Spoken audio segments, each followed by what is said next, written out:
I have a yellow t-shirt and you can't see that. No, to see that. So I hate getting up in the morning, and I got up at 7:30 again to make a video. That's how committed I am. And I also want to say that if I ever miss an upload or just upload a really short video for the scheduled day, it's not because I'm a lazy ass. I mean, I am, but not when it comes to YouTube. So it's always because I couldn't record the video for some reason. Always. You can trust me. I hope.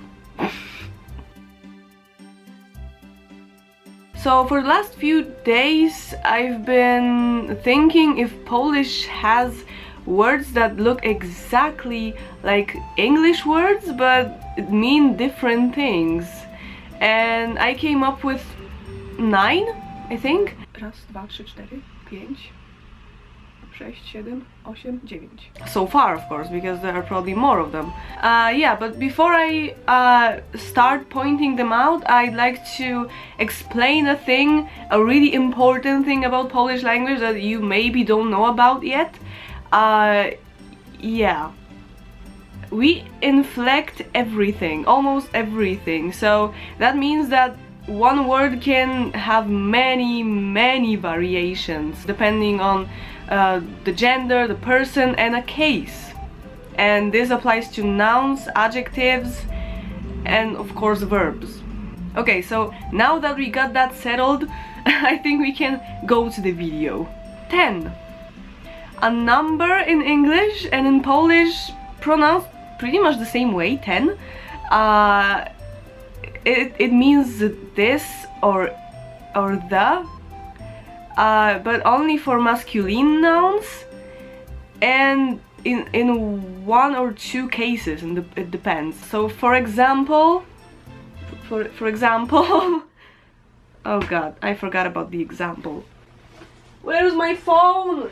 For example, ten tramwaj.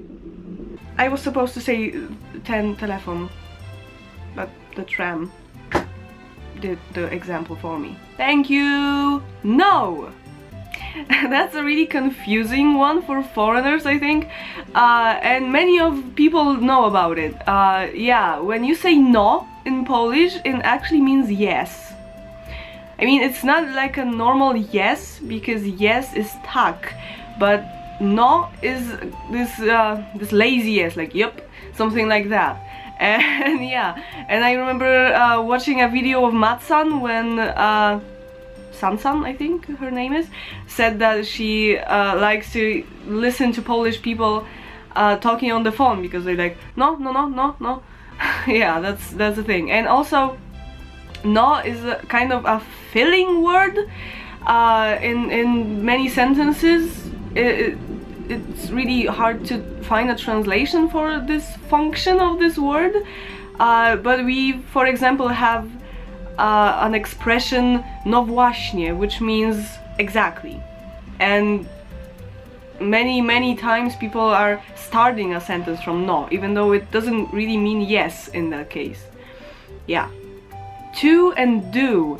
It's a bit funny that do means to, but it can also mean until or for, or I think other things too.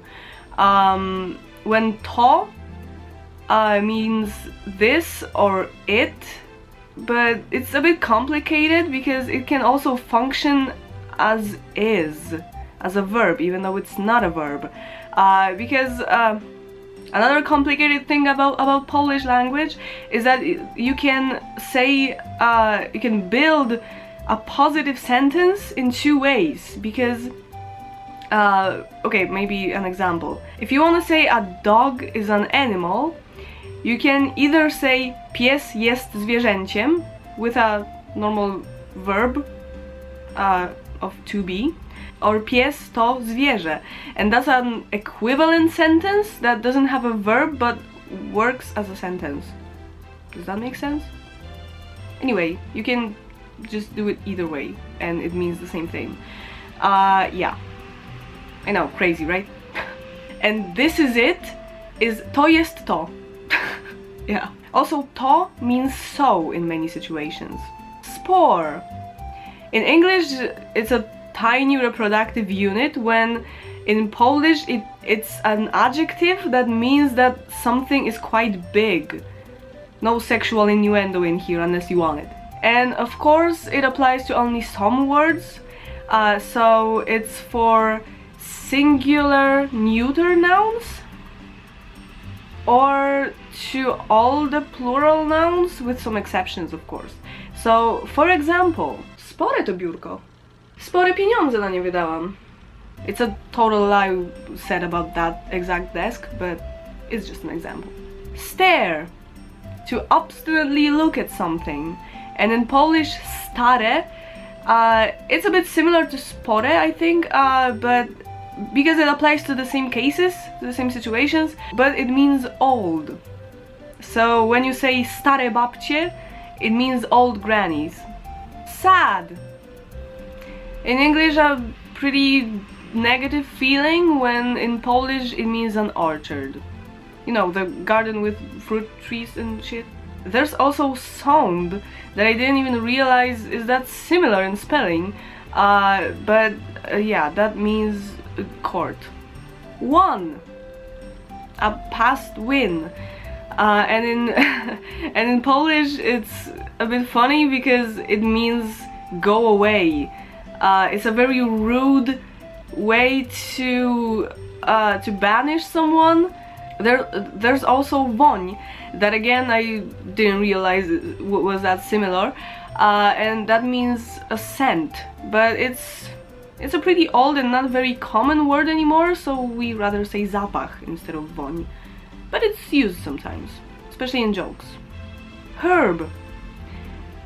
In English, herb is a piece of plant or leaves or something that you can make a tea or medicine of, right?